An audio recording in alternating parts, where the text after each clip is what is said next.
नमस्कार, स्वागत है आपका। आप देख रहे हैं बड़ी खबर। मैं हूं आपके साथ सुमित झा। याद कीजिए, आज से करीब 10 साल पहले जब नीतीश कुमार की अगुवाई में ही सरकार ने गली गली शराब की दुकान खुलवाने का ऐलान किया था। गली मोहल्लों में शराब पीते नौजवान से लेकर बूढ़े तक नजर आने लगे थे।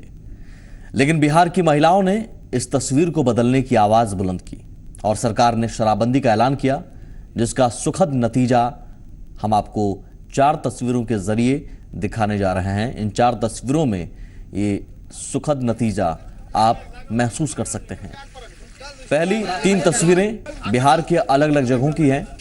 बिहार में देशी और मसालेदार शराब पर प्रतिबंध लग चुका है, जिसके बाद अलग अलग जिलों में करोड़ों की शराब पर बुलडोजर चलने लगा। इसके साथ ही करोड़ों उम्मीदें हिलोरे मारने लगी।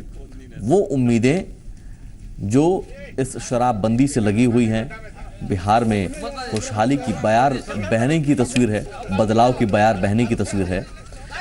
चौथी तस्वीर में आप इसकी बानगी भी देख सकते हैं, जिसमें महिला ब्रिगेड ने शराब की शव यात्रा निकाली और एक तरह से कामयाबी का ये जश्न महिलाओं ने मनाया।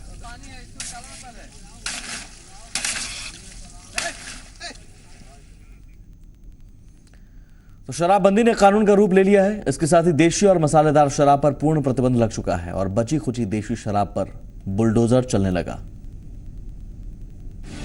बिहार में हर घर के दुख को रौंदने की ये तस्वीर है। महिलाओं की परेशानियों को तहस नहस करने की ये तस्वीर है। बिहार को शराब मुक्त बनाने की उम्मीद की ये तस्वीर है।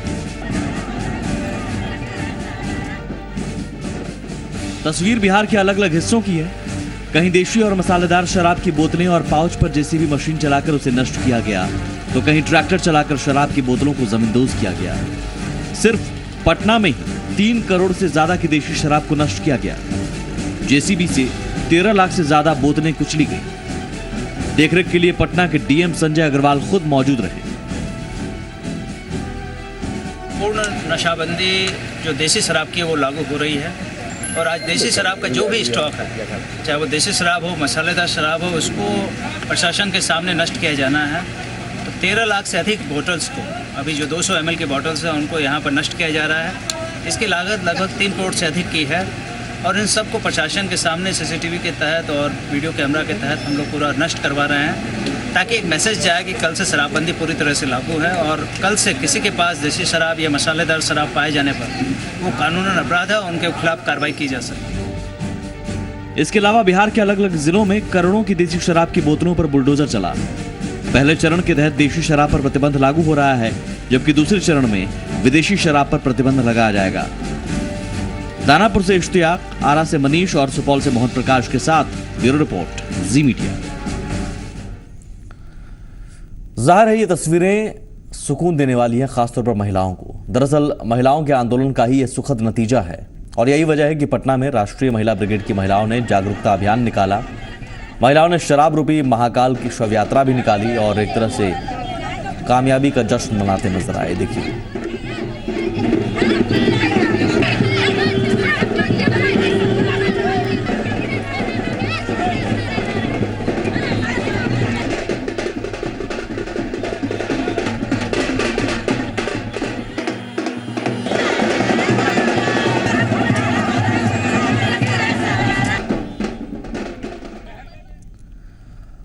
लेकिन हर बदलाव अपने साथ कई चुनौतियां लेकर आता है। ऐसे में शराबबंदी को जमीन पर सख्ती से लागू करने को लेकर भी पुलिस के सामने कई चुनौतियां हैं। कड़े कानून जरूर हैं, लेकिन सवाल है कि कड़े कानून बनाने के बाद शराब पर पूरी तरह से प्रतिबंध लगाना आसान होगा।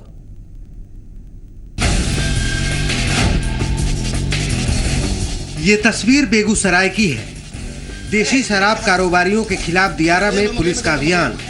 बिहार में शराबबंदी के कायदे से खिलवाड़ करने वालों को सख्त चेतावनी दी गई है, लेकिन सरकार के सिस्टम के सामने चुनौतियां बरकरार हैं। पहली चुनौती देशी शराब बनाने वाले गरीबों को जीविका मुहैया कराने की। विदेशी दारू बंद करिए, हमने के सब चीज बंद हो गया, तो विदेशी दारू कहाँ चालू रहेगा? सब बंद करिए तो बंद होगा, तो नहीं बंद होगा।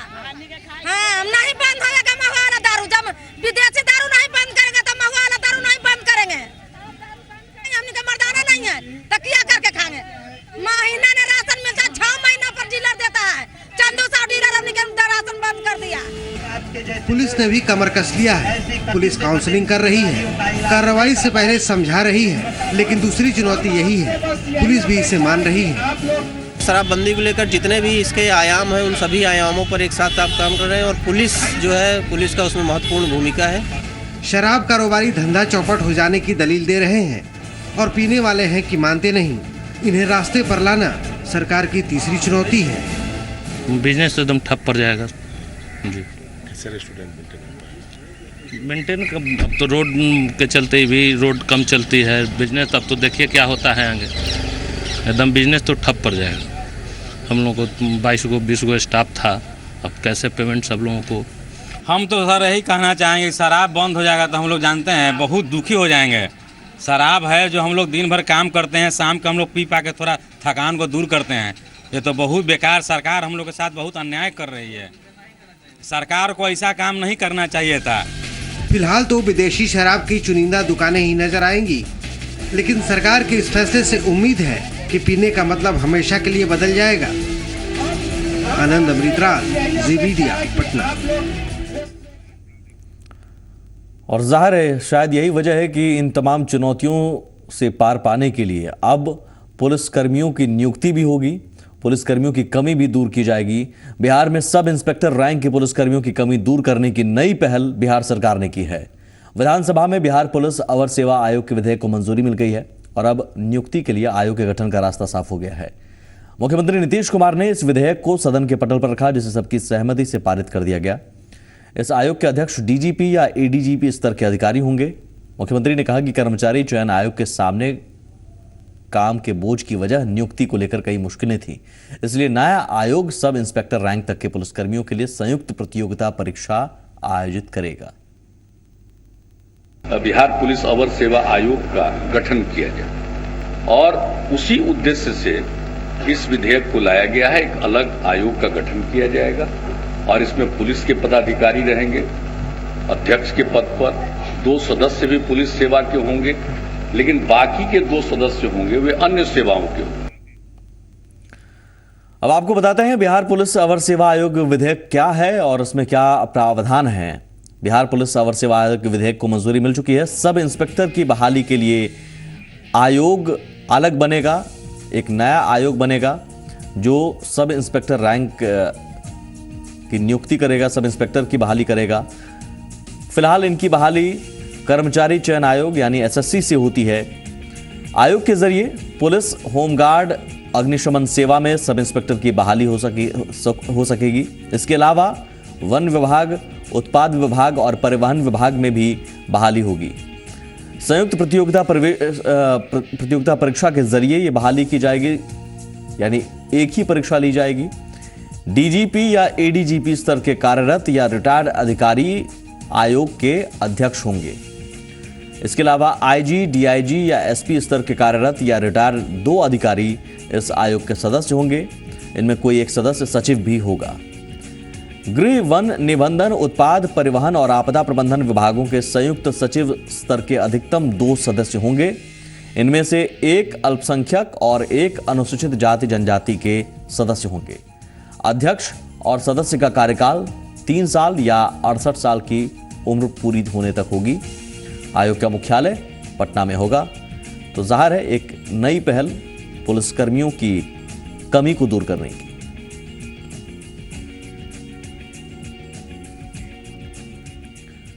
वैसे अब किसी मामले की जांच और लॉ एंड ऑर्डर के लिए अलग अलग इंस्पेक्टर होंगे थाने में तैनात। बिहार विधानसभा में इसकी घोषणा बिहार के सीएम नीतीश कुमार ने की।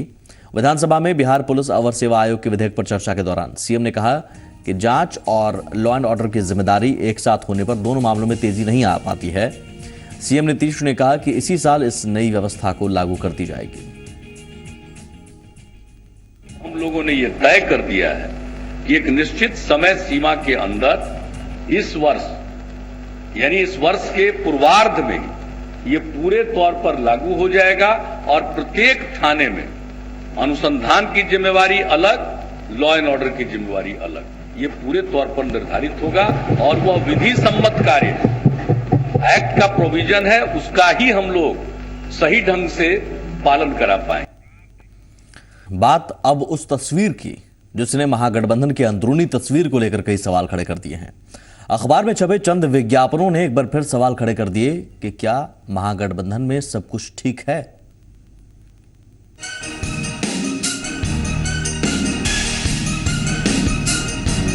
सियासत में तस्वीर बहुत मायने रखती है। कई बार चेहरे दिख जाने पर चिकचिक होती है तो कई बार चेहरे नहीं दिखने। महागठबंधन की तस्वीर को लेकर भी विज्ञापन की चंद तस्वीरों ने कई सवाल खड़े कर दिए हैं।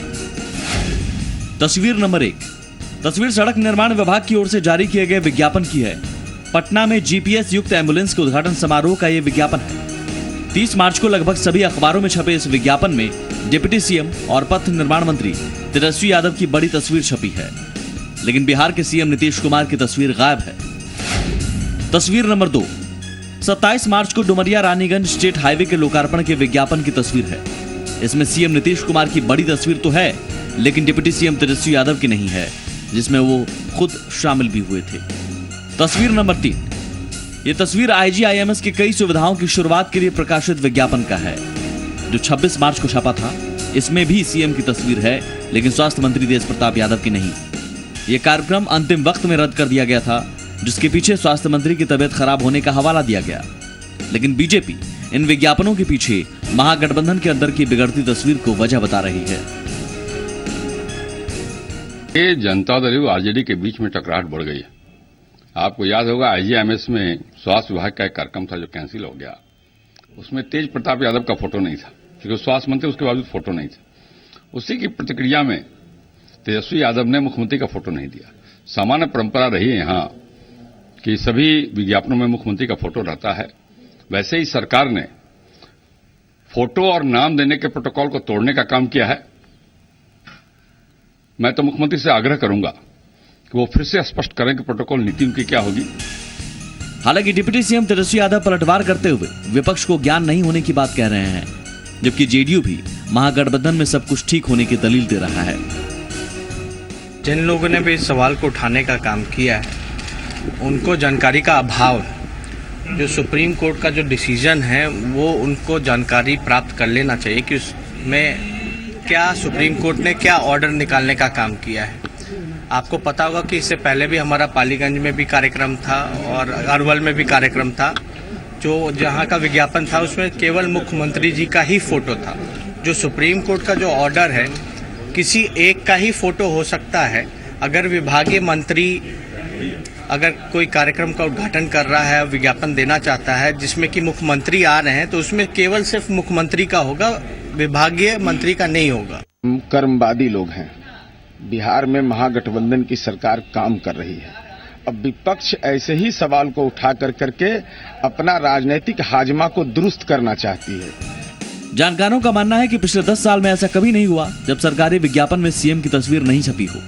वैसे पहली बार नहीं है जब विज्ञापन में छपी तस्वीर किसी गठबंधन की बिगड़ती तस्वीर के तौर पर पेश की गई है। इससे पहले 2010 में नीतीश मोदी की एक साथ छपी तस्वीर ने बीजेपी के साथ जेडीयू के रिश्तों को बिगाड़ने की नींव रखी थी।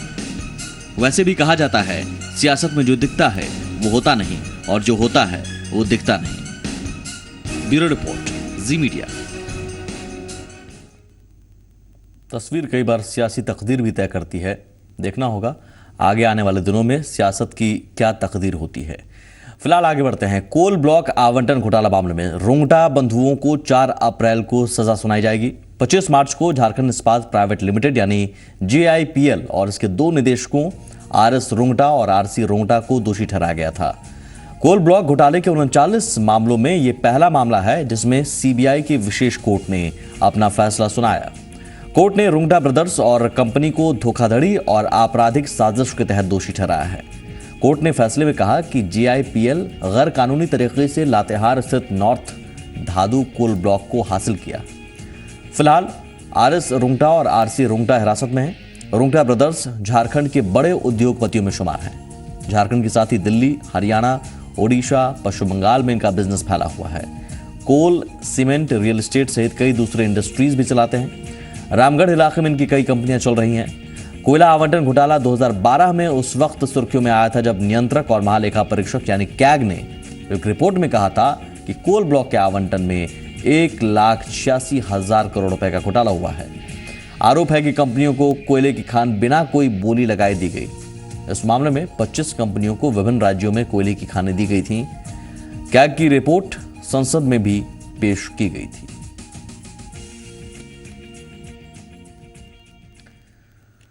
कोलकाता में निर्माणाधीन पुल गिरने से कई लोगों की दर्दनाक मौत हो गई और 60 से ज्यादा लोग घायल हुए हैं। हादसे में करीब सैकड़ों लोगों के मलबे में दबे होने की आशंका जताई जा रही थी। राहत बचाव कार्य के लिए मौके पर एनडीआरएफ की 2 टीमें, सेना के जवान और तमाम एजेंसियां जुटी हुई हैं। लेकिन सवाल है कि क्या इस तरह के हादसों को रोका नहीं जा सकता है? क्या इस तरह के हादसों के लिए कोई जिम्मेदार होगा? क्या कोई जिम्मेदारी तय की जाएगी?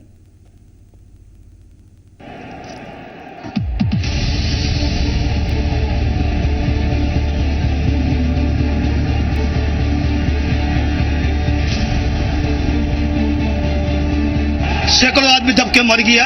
अभी ब्रिज चालू नहीं हुआ, ये पोजीशन है, बाद में क्या होता है? पूरा बिल्डिंग एकदम पूरा नीचे ही उलट गया और कितने आदमी वहाँ मर गया कोई पता नहीं। कोलकाता के गिरीश पार्क इलाके में बन रहे विवेकानंद पुल का एक हिस्सा आज गिर गया। हादसे में 16 लोगों की मौत हो गई और 150 से ज्यादा लोग घायल हो गए। हम चट्टान भिड़ा बाबू देखो मकान ही ले गया, देखे तो ब्रिज गिर गया, एकदम हम तो कांपने लग गए। बहुत लोग थे और मतलब रिक्शा टैक्सी सब बहुत कुछ सब गया। पुल का जो हिस्सा गिरा उसकी कल ही ढलाई हुई थी और चंद घंटे के अंदर ही ये हिस्सा गिर गया। नाइट को एक ब्रिज का ढलाई हुआ था, गणेश की सिनेमा हॉल से लेकर वहां तक कल रात को ब्रिज ढलाई हुआ था। आज 12:15 बजे ब्रिज गिर गया। महज कुछ घंटे के अंदर ही पुल के इस हिस्से का गिर जाना कई सवाल खड़े करता है। जिस इलाके में पुल बन रहा है वो बेहद घना रिहायशी इलाका है। आप ये तस्वीर देखिए, 2 बिल्डिंग के बीच से पुल गुजर रहा है। स्थानीय लोग इस पुल का विरोध कर रहे थे। बावजूद इसके आखिर क्यों इस घनी आबादी वाले इलाके में पुल बनाने का काम जारी रखा गया? हम लोग बोलता था कि रात को कोई मोटर या गाड़ी कोई वो करेगा, ब्रेक मारेगा तो घर में घुसेगा, लोग मरेगा। गवर्नमेंट परमिशन कैसे दिया इन लोगों को? सवाल कोलकाता मेट्रोपॉलिटन डेवलपमेंट अथॉरिटी पर भी खड़े होते हैं। साल 2007 में IVRCL कंस्ट्रक्शन कंपनी ने पुल बनाने का काम शुरू किया। कंपनी को 18 महीने में पुल बनाने की डेडलाइन दी गई। ये डेडलाइन 9 साल में 9 बार बढ़ाई गई, लेकिन कंपनी लगभग 2.5 किलोमीटर पुल का केवल 1.5 किलोमीटर हिस्सा ही बना पाई। सवाल उठता है कि कंस्ट्रक्शन कंपनी IVRCL को इतनी मोहलत क्यों दी गई? कलकत्ता में जो ब्रिज गिरा है ये सीधा ममता सरकार के भ्रष्टाचार का कारण है।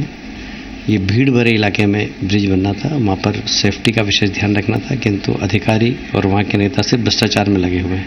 एक बहुत बड़ा हादसा हुआ है, इसको खिलाफ में जो बंदोबस्त करना हम लोग सब इंतजाम करेंगे। 2009 का केस है, इसको हम पूरा अरेंजमेंट करेंगे, इसको एक्शन लेंगे। सवाल ये भी है कि स्थानीय लोगों के विरोध के बाद भी इस पुल का निर्माण क्यों नहीं रोका गया?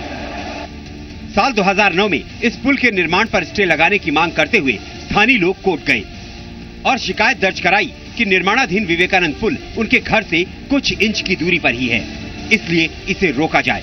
लेकिन काम जारी रहा। आखिर इतने खतरनाक स्थिति में पुल का निर्माण क्यों जारी रहा? ये चीखें, दर्द की ये तस्वीरें सवाल खड़ा कर रही हैं कि मौत के इस पुल के विरोध पर सरकार क्यों चुप रही? रिहायशी इलाके में मर्डर ब्रिज को मंजूरी क्यों दी गई? और सबसे बड़ा सवाल कि इस पुल से किसे फायदा हो रहा था, जो सिस्टम हर विरोध पर आंखें मूंदे हुए था। यकीनन इस तरह के हादसे भ्रष्ट और सड़े सिस्टम का ही नतीजा होता है, लेकिन सवाल है कि क्या सियासतदान इस तरह के सिस्टम को सुधारने की पहल करेंगे? फिलहाल बड़ी खबर में इतना ही, लेकिन आगे भी खबरों का सिलसिला लगातार जारी है। नमस्कार।